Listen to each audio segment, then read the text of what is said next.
A shocking investigation by the UN Watch Group has revealed that a group of 3,000 UNRWA teachers, that's the UN body for Palestinian civilians in Gaza, praised and celebrated Hamas's October 7th massacre in an internal Telegram channel. According to the probe, many of the workers at the United Nations Relief Works Agency explicitly praised the attack in which some 3,000 terrorists crossed into Israel, killing, raping, and mutilating some 1,200 people and taking 240 hostages, most of them civilians. I want to take a look at some of those messages that were sent in that Telegram channel. UNRWA teacher Wasim Ula, who runs the chat that is set up to facilitate their humanitarian work in the Gaza Strip, says, quote, "Let's execute the first settler near here." He also shared a post of a suicide bomb vest wired with explosives with the caption, "Wait, Sons of Judaism." And joining me now in studio is Jill Samuels, award-winning film and television producer and the founder of Films Without Borders. Thank you very much for joining me today. Thank you for inviting me.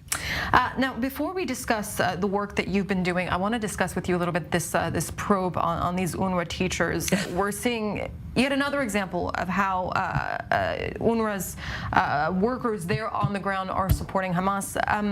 Why has this organization still not been disbanded or at least held accountable? Because I think actually we're responsible. As a Jewish person, we are, my father brought me up all these years, poor man, saying, don't rely on anyone, don't trust anyone. I thought it was that generation. He was right. We have put ourselves in the same position as we were in 1947. I'm not talking as an Israeli, I'm talking as a Jew. We have put ourselves in their hands. These people should have been fired. They're not fit for their job.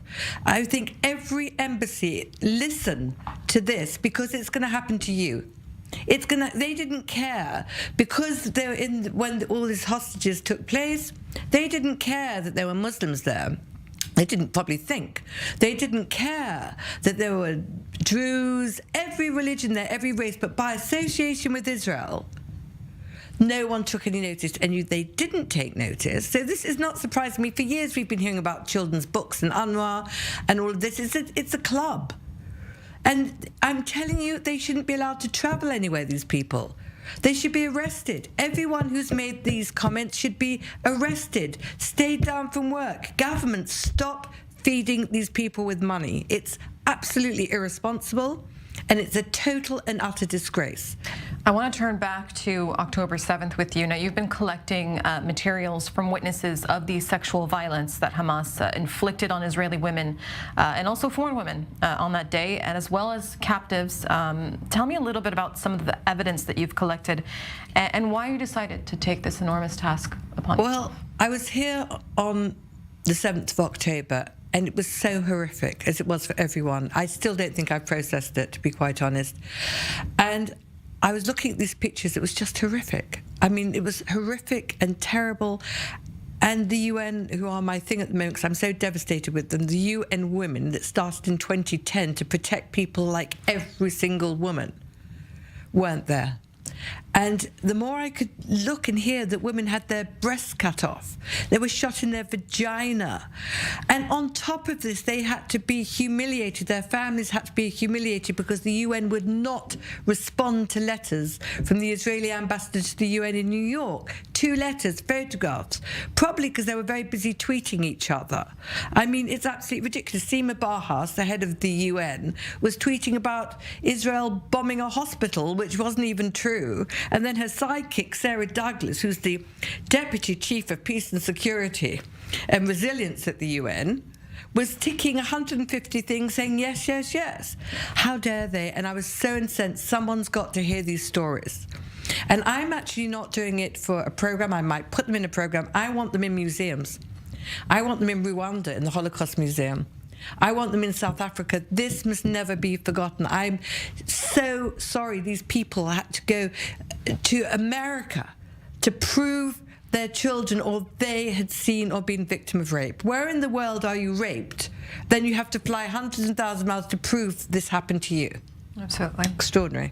And you mentioned Sarah Douglas, the Deputy Chief of Peace and Security at UN Women, who's publicly endorsed 153 anti-Israel and anti-Zionist tweets accusing Israel of genocide. Yeah. I'll just remind our viewers, the UN staff are prohibited from making any kind of public pronouncements that may reflect on their independence and impartiality. And the UN has yet to reprimand her at all for her violations. Well, I mean, let's not be surprised. I mean, I have to tell you something. We have to set up our own body. We cannot go through this again, get a respected body in Europe, an international commission like Zacha, I think you call it, is recognised by the UN. They actually recognise something here because they're so brilliant. Israel has the capabilities to do anything. The women here are phenomenal. You only have to look around and see what they're doing now. The women are incredible. We need to have our own organisations in Europe where they can reach out to people. We never have to rely on the ridiculous Red Cross again. We never have to rely on this ridiculous woman who's never been investigated, spends a whole day. Why aren't they here? Come here. Where are you, UN Women? Apologise, apologise, apologise, and then get fired. There's been more harrowing details emerging on the conditions that some of these hostages are held in. Aviva Siegel, who was held captive for 50 days, told the Israeli parliament on Tuesday that she personally witnessed a hostage being tortured and saw signs that another fellow hostage was sexually abused by a Hamas guard, adding to the growing evidence that we know here in Israel that Hamas has weaponized sexual violence and is most likely still sexually violating these victims in captivity, and yet the resounding silence from the UN and international women's rights groups speaks volumes. Well, first of all these groups, as a Jew, I feel, a British Jew, I feel let down by Britain. There isn't one voice I personally have heard from Britain. It's a disgrace. As a Jew, I feel that every Jew in the world, every woman in the world has been totally felt. This makes a mockery of the whole UN system. Get rid of the UN women because you're not doing what you're writing. It's rubbish. And as for these girls, how dare you have to prove that you've been raped? I mean, get rid of them. We need our own organisation. Stop government funding them because your money is going to, well, we know, rockets and God knows what.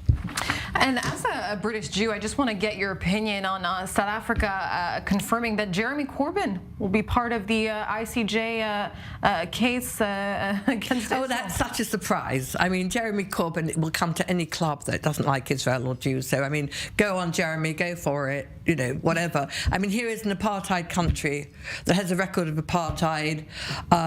We have Jeremy Corbyn who will, I mean, do anything just to disturb anyone who's Jewish. So this is rubbish. I think it's got, well, it's not rubbish. It's gone forward. But I think you have to look at the countries that are backing this and their own countries and their own situations before they can actually talk about Israel.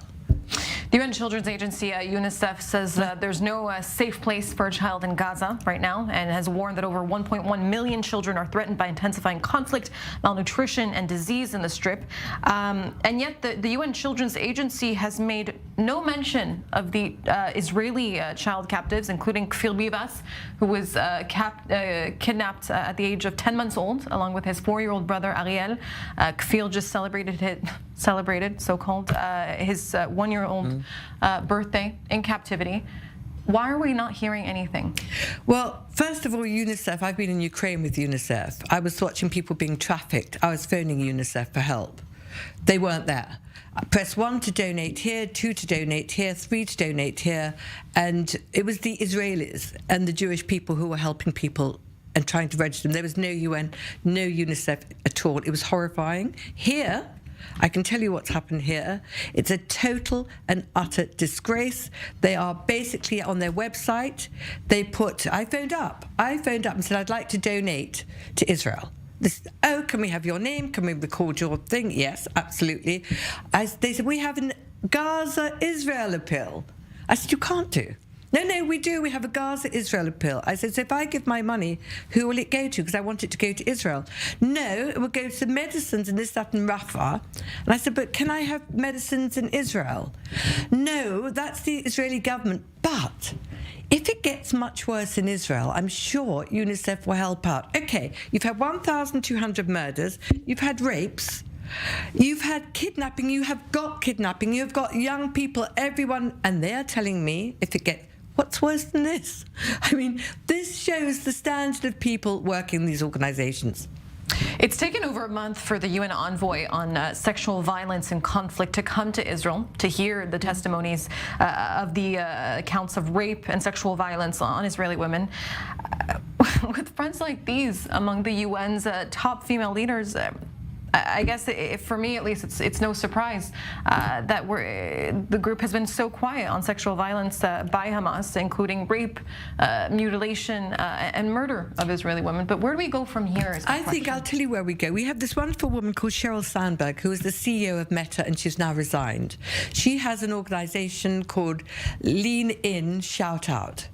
Because of her, she's an amazing, powerful young woman. She went to the UN. She made them answer to the Israeli ambassador. She made everyone sit down. This is the woman we need for us to go. She made them sit down. She made them see the film. They're not coming here because they want to. They're not interested in us. We have to understand we don't exist.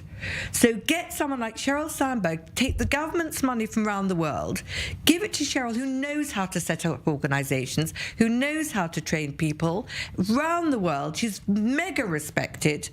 And then we shouldn't even be wasting our time talking about these people and their money. Governments, stop giving them money. Go to Sheryl Sandberg, let her sort this out. She's a brilliant young girl. She's in touch with everything. She was crying. Who wouldn't cry when you hear your child's had a breast taken off, you've had a bullet in your vagina? These are horrific crimes, as if we're in the Holocaust. We shouldn't have to question these ridiculous people at the UN. I'm sorry, it's my opinion. But we should look at what we've got. People like Sheryl Sandberg, who is the woman we need to stand up for us all around the world. Jill Samuels, I want to thank you very much for coming into studio today and commend you on your work that you're doing to hold Hamas accountable for its sexual violence. Thank you very much indeed. Thank you. Thank you.